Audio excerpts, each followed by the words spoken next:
proposal penelitian harus disusun dengan terstruktur dan sistematis agar proposal yang Anda ajukan bisa diterima. Tanpa Anda susun dengan cara yang sistematis dan terstruktur, jangan harap penelitian yang Anda ajukan akan mendapatkan dana penelitian.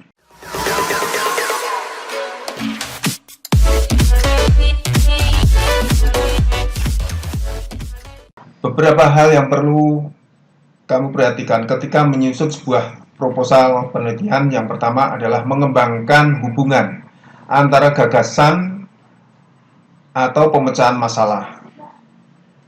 Yang kedua, memetakan ide yang akan Anda teliti. Yang ketiga, merumuskan masalah. Yang keempat adalah merancang penelitian, terutama untuk metodenya. Mulai dari penyiapan bahan, alat, cara dengan menggunakan diagram alir, dan variabel-variabel yang perlu Anda tunjukkan. Secara umum, penelitian itu memiliki anatomi yang sudah baku.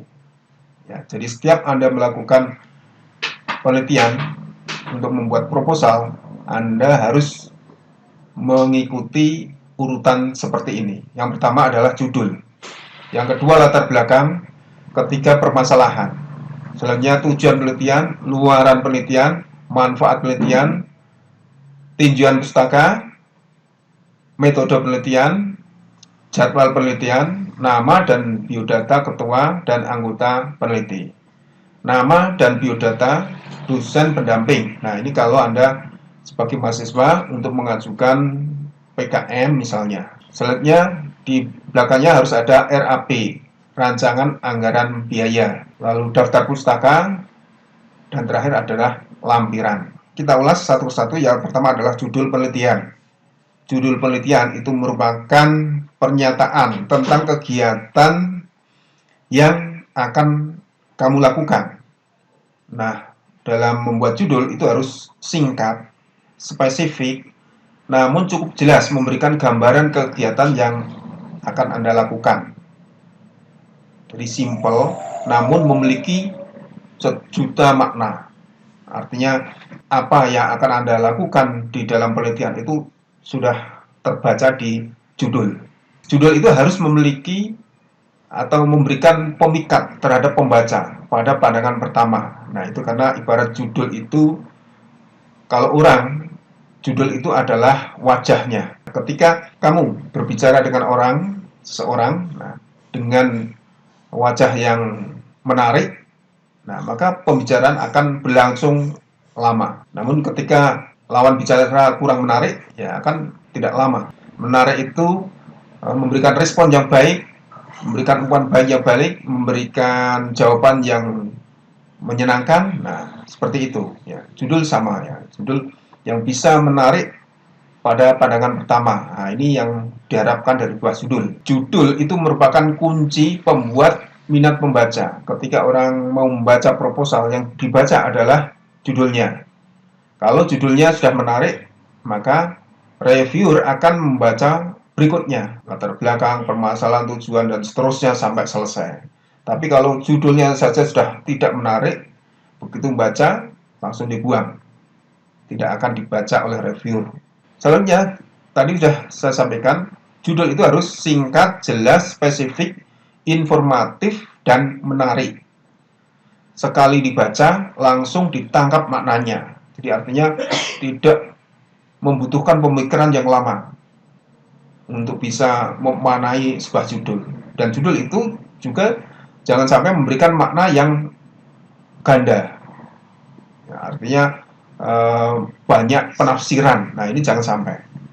Karena kalau banyak penafsiran, bisa juga apa yang Anda maksud di dalam proposal itu tidak sesuai dengan apa yang berada di pikiran review. Nah, ini kan nggak sinkron nanti. Lalu judul itu menggambarkan kegiatan penelitian.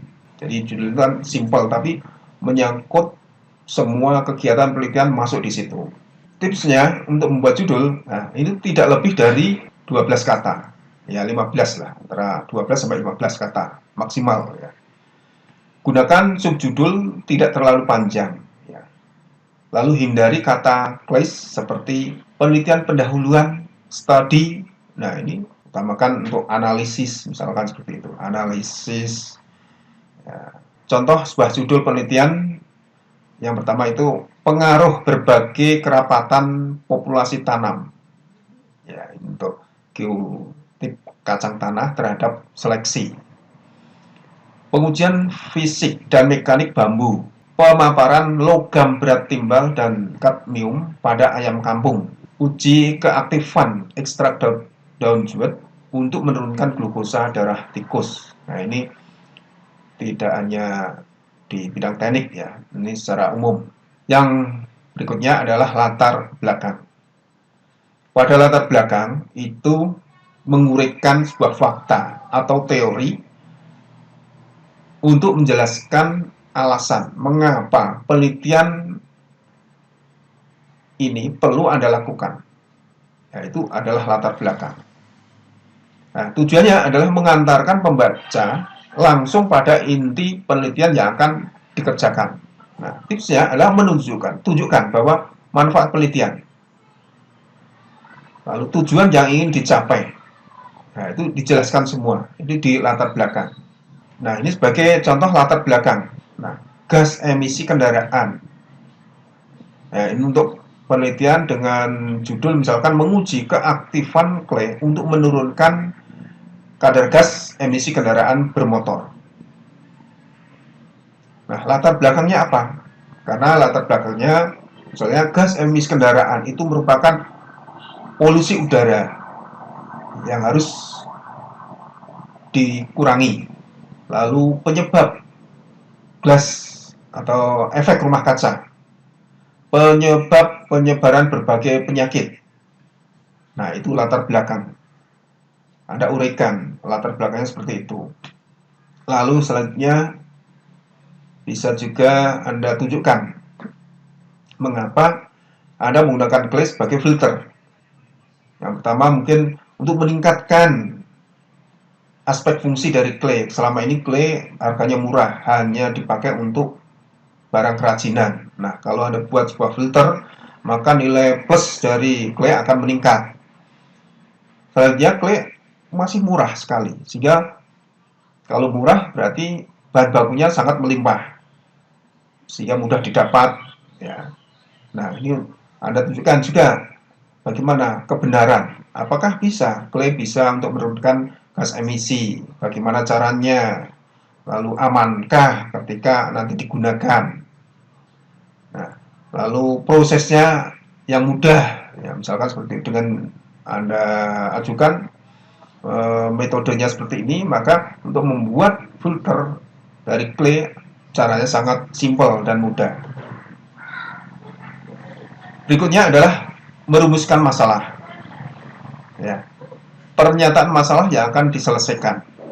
Nah, itu rumuskan masalah yang akan diteliti atau dipecahkan.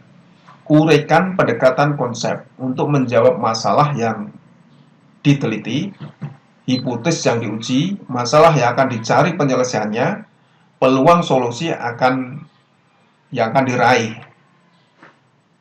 Dapat dijelaskan definisi, asumsi, dan batasan kegiatan.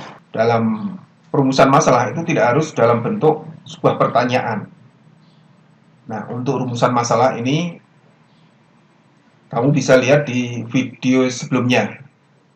Tips memilih topik atau tema penelitian. Nah, di situ akan ada bagaimana cara merumuskan masalah yang efektif dan benar. Sebagai contoh perumusan masalah, pada penelitian menguji material komposit dari bahan clay untuk menurunkan kadar gas emisi kendaraan bermotor, yaitu harga katalik konverter relatif mahal, maka perlu dicari bahan alternatifnya. Nah, itu rumusan masalah. Yang kedua, misalkan secara tradisional masyarakat menggunakan arang batok kelapa untuk mengeraskan sebuah logam dengan cara penyepuan atau quenching. Ya.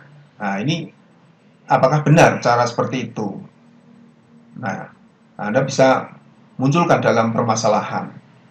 Nah, sehingga dari situ tujuannya perlu diteliti apakah arang batok kelapa dapat meningkatkan kekerasan sebuah logam. Selanjutnya adalah tujuan penelitian.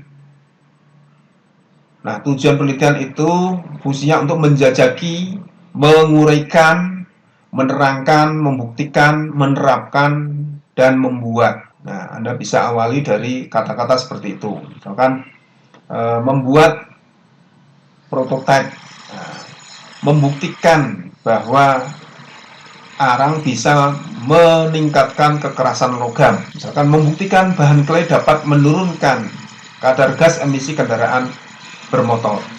Nah, itu tujuan. Berikutnya luaran penelitian. Luaran penelitian itu merupakan produk yang kamu hasilkan ketika penelitian sudah selesai dilakukan. Bisa berupa teori atau teori baru, bisa berupa TTG atau teknologi tepat guna,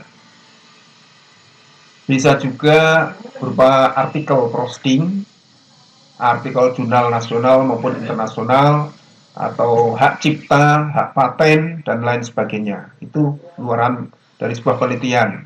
Manfaatnya adalah jelas. Jadi manfaatnya apa dari hasil penelitian Anda? Misalkan untuk pengembangan sebuah ilmu pengetahuan, atau bisa mengembangkan dan menerapkan teknologi tepat guna, atau misalnya juga untuk pengembangan sumber daya manusia, lalu misalnya untuk kesejahteraan bangsa.